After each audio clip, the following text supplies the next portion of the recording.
邻居好像重生了，他利用空间疯狂囤货，我躲在暗处偷偷观察，并将信息上报给国家。叶青青找物业花大价钱租下了200平的闲置仓库，理由是自己做生意存放货物，要求物业进行保密。我跟在他1米远的身后，听着他喃喃低语：嘿嘿，我的空间有限，仓库可以储存多余的物资，还能免于暴露具体地址。难道真的有末世？但从国家内部目前掌握的各种情报来看，没有异常板块运动，没有极端天气发生，更没有致命生化实验泄露。正当我推测叶青青所经历的末世类型时，特勤科队长木川的通讯忽然打了过来。小将，你最近休假休得怎么样呀？还没等我组织好语言，那头又絮絮叨叨起来。我看你今天吃了一份鸭血粉丝汤，一份肥肠卤面，一份北京炸酱面，还有一份西红柿鸡蛋浇汁盖面。年轻人暴饮暴食不是好习惯啊。今天我跟踪叶青青获取情报时用的工卡消费，所以特勤科那边有相关的记录。我清了清嗓子，语气凝重地开始报告。老大，我在 A 市发现了异常情报，有一个叫叶青青的似乎从末世里重生了，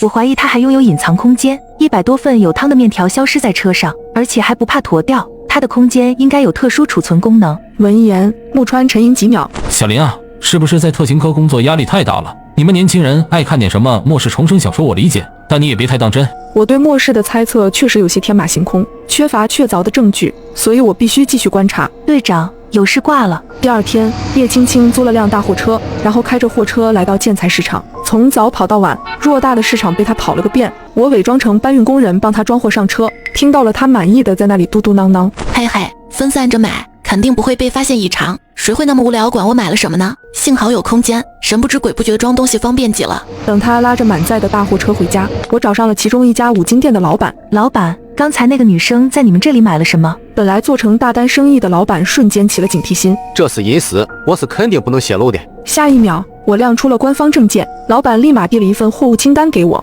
然后又将手机递了过来。屏幕上是一个5金店店主的大群，群里全是5金店店主在聊天。兄弟们，我出大单了！今早有个小丫头来我这儿买了一大批保温墙体材料，她也来我这买了，订了燃烧型壁炉、取暖器、太阳能电板还有发电机。你们说她这是要干啥嘞？你们这么一说，我也想起来了，是有个妹妹找我低价要了遮光窗帘、隔音棉，还来问我能不能装电网和防弹玻璃呢。